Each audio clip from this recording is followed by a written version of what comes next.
Welcome to YOUCANIC. Today here in YOUCANIC we have a 2013 Dodge Grand Caravan.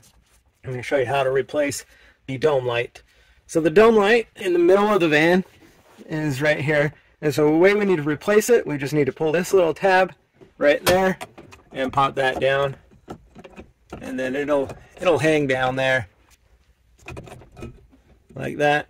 And then you can pop this light out to be able to replace it. The light bulb number for this is a 578, so get a new 578 and be able to replace it with the new one. And then it's just as simple as snapping it up in there and then taking the cover and snapping that also back in, locking it into place.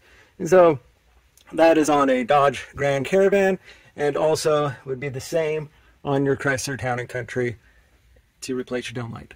Thanks for watching YOUCANIC, where you can be the mechanic.